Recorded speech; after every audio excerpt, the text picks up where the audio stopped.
بنی اسرائیل میں 3 آدمی تھے، ایک کوڑے، دوسرا گنجا، تیسرا اندھا۔ خداوند تعالیٰ نے ان کو آزمانا چاہا اور ان کے پاس ایک فرشتہ بھیجا۔ پہلے وہ کوڑے کے پاس آیا اور پوچھا کہ تجھے کیا چیز پیاری ہے؟ اس نے کہا، مجھے اچھی رنگت اور خوبصورت کار مل جائے اور یہ بلا جاتی رہے جس سے لوگ مجھے اپنے پاس بیٹھنے نہیں دیتے اور گن کرتے ہیں۔ اس فرشتے نے اپنا ہاتھ اس کے بدن پر پھیر دیا اور وہ اسی وقت اچھا ہو گیا اور اچھی کال اور خوبصورت رنگت نکل آئی۔ پھر پوچھا، تجھ کو کون سے مال سے زیادہ رغبت ہے؟ اس نے کہا، اونٹ سے۔ پس ایک گابن اونٹنی بھی اس کو دے دی اور کہا، اللہ تعالیٰ اس میں برکت دے۔ پھر گنجے کے پاس آیا اور پوچھا، تجھ کو کون سی چیز پیاری ہے؟ کہا، میرے بال اچھے نکل آئے اور یہ بلا مجھ سے جاتی رہے کہ لوگ جس سے گن کرتے ہیں۔ فرشتے نے اپنا ہاتھ اس کے سر پر پھیر دیا، وہ فوراً اچھا ہو گیا اور اچھے بال نکل آئے۔ پھر پوچھا، تم کو کون سا مال پسند ہے؟ اس نے کہا، گائے۔ پس اس کو ایک گابن گائے دے دی اور کہا، اللہ تعالیٰ اس میں برکت بخشے۔ پھر اندھے کے پاس آیا اور پوچھا، تجھ کو کیا چیز چاہیے؟ کہا، اللہ تعالیٰ میرے نگاہ درست کر دے کہ سب آدمیوں کو دیکھوں۔ اس فرشتے نے آنکھوں پر ہاتھ پھیر دیا، اللہ تعالیٰ نے اس کی نگاہ درست کر دی۔ پھر پوچھا، تجھ کو کیا مال پیارا ہے؟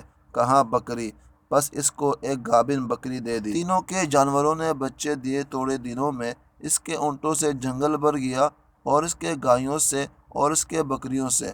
پھر وہ فرشتے خدا کے حکم سے اسی پہلے صورت میں کوڑے کے پاس آیا اور کہا، میں ایک مسکین آدمی ہوں، میرے سفر کا سب سامان چک گیا، آج میرے پہنچنے کا کوئی وسیلہ نہیں سوائے خدا کے اور پھر تیرا۔ میں اللہ کے نام پر جس نے تجھے رنگت اور عمدہ کال عنایت فرمائی، تجھ سے ایک اونٹ مانگتا ہوں کہ اس پر سوار ہو کر اپنے گھر پہنچ جاؤ۔ وہ بولا، چل یہاں سے دور ہو، مجھے اور بہت سے حقوق ادا کرنی ہے، تیرے دینے کی اس میں گنجائش نہیں۔ فرشتے نے کہا، شاید تجھ کو تو میں پہچانتا ہوں، کیا تو کوڑے نہیں تھا؟ لوگ تجھ سے گن کرتے تھے، اور کیا تو مفلس نہیں تھا؟ پھر تجھ کو خدا نے اس قدر مال عنایت فرمایا۔ اس نے کہا، واہ کیا خوب، یہ مال تو میرے کئی پشتوں سے باپ دادا کے وقت سے چلا آتا ہے۔ فرشتے نے کہا، اگر تو جھوٹا ہو تو خدا تجھ کو پھر ویسا ہی کر دے جیسا تو پہلے تھا۔ پھر گنجے کے پاس اسی پہلے صورت میں آیا اور اسی طرح سے اس سے بھی سوال کیا اور اس نے بھی ویسے ہی جواب دیا۔ فرشتے نے کہا، اگر تو جھوٹا ہو تو پھر خدا تجھ کو ویسا ہی کر دے جیسا پہلے تھا۔ پھر اندھے کے پاس آیا اسی پہلے صورت میں اور کہا، میں مسافر ہوں، بے سامان ہو گیا ہوں، آج بجز خدا کے اور پھر تیرے کوئی وسیلہ نہیں ہے۔ میں اس کے نام پر جس نے دوبارہ تجھ کو نگاہ بخشی، تجھ سے ایک بکری مانگتا ہوں کہ اس سے اپنی کارروائی کر کے سفر پورا کروں۔ اس نے کہا، بے شک میں اندھا تھا، خدا تعالیٰ نے محض اپنی رحمت سے مجھے نگاہ بخشی۔